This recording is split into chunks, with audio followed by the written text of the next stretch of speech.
Buongiorno e ben ritrovati sull'Italiano per tutti Step by Step con Roberto. Oggi abbandoniamo finalmente la fonetica e la fonologia, quindi le scienze che si occupano delle interazioni tra i suoni di una lingua e quindi della pronuncia delle parole. E analizziamo una categoria di parole che prende il nome di nome.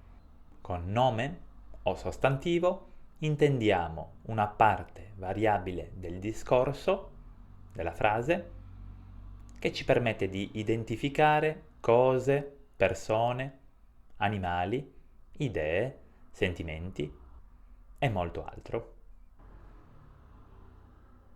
Possiamo da subito dividere i nomi in due categorie. I nomi propri, che sono i nomi di persona, di città, di nazione, e i nomi comuni, che sono tutti gli altri. Ecco una serie di sostantivi che ti invito a leggere e ad analizzare insieme a me. Pizza, libro, fiore, parola, bambino, fucile, casa, giorno, lavatrice, relazione. Sono sicuro che sai rispondere alla domanda che ti sto per fare, e cioè, qual è la caratteristica comune a tutte queste parole, a tutti questi nomi? Proprio così, complimenti.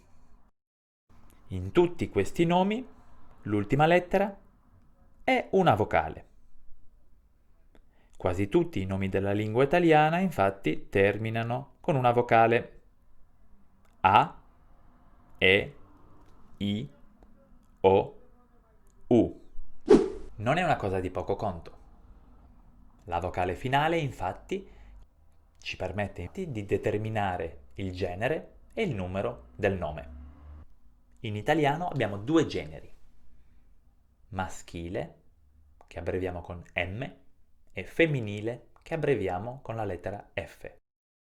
È una suddivisione, una distinzione artificiale, ma esiste e vedremo che ha conseguenze importanti sulla costruzione della frase. La vocale A, alla fine di una parola, è quasi sempre sinonimo del genere femminile del nome. Quindi le parole pizza, casa, parola sono nomi considerati femminili. Esistono, come già immagini, delle eccezioni a questa regola. I nomi che terminano con MA, quindi ma, sono da considerarsi maschili. Problema, clima, schema. Si tratta per lo più di parole di origine greca. La vocale O, invece, identifica quasi sempre il genere maschile. Quindi libro, bambino, giorno sono nomi che consideriamo come maschili. Abbreviamo maschili con M. I nomi moto, mano e radio sono femminili anche se terminano con la lettera O.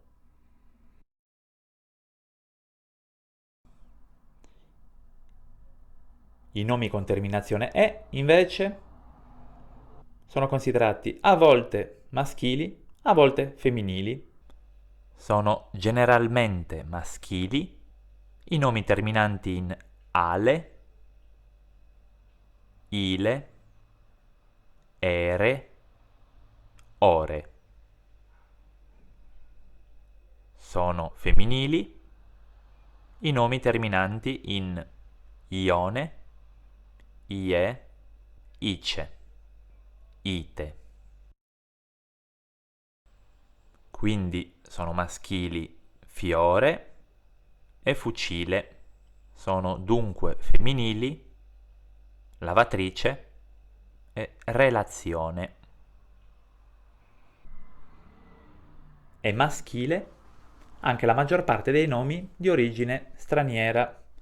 Perciò consideriamo maschili i sostantivi computer, whisky, yoga, jazz e quasi tutti i nomi di provenienza estera che usiamo correntemente in italiano.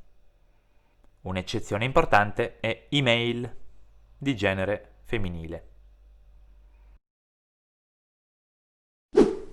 Passiamo al numero del nome, un'altra categoria che ci permette di distinguere i sostantivi in singolari e plurali.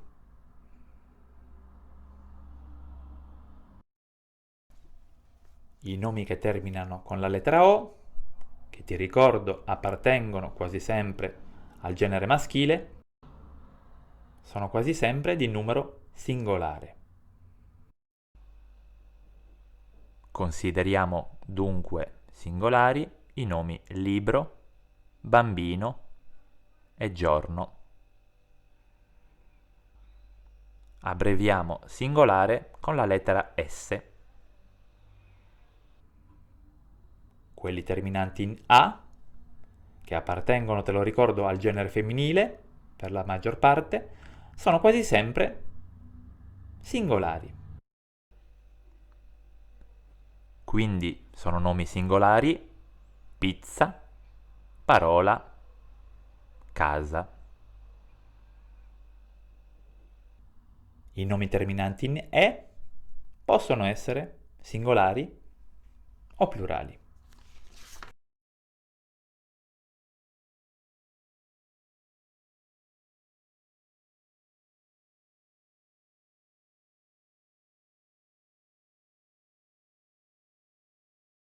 I nomi che hanno la terminazione I sono quasi sempre di numero plurale. I nomi terminanti in U sono contemporaneamente singolari e plurali. Per vederci più chiaro, è indispensabile entrare nei dettagli e studiare le regole per la formazione del plurale. Per farlo ho preparato un video che pubblicherò tra 7 giorni e che ti invito vivamente a seguire, perché parleremo di un tema, la formazione del plurale, che è uno degli argomenti fondamentali della grammatica italiana. Nell'attesa, ti invito a leggere questi nomi e a scrivere nei commenti se si tratta di nomi maschili o femminili, seguendo la loro numerazione. Quindi potrai scrivere tra i commenti numero 1 M o F, numero 2 M o F e così via. All'inizio del prossimo video ti comunicherò le risposte corrette. Se anche nella tua lingua esiste la distinzione tra nomi maschili e femminili, ti invito a seguirla. Probabilmente ti sarà di aiuto e non ti sbaglierai. Ti auguro una bellissima settimana. Ci rivediamo tra 7 giorni. Buon lavoro!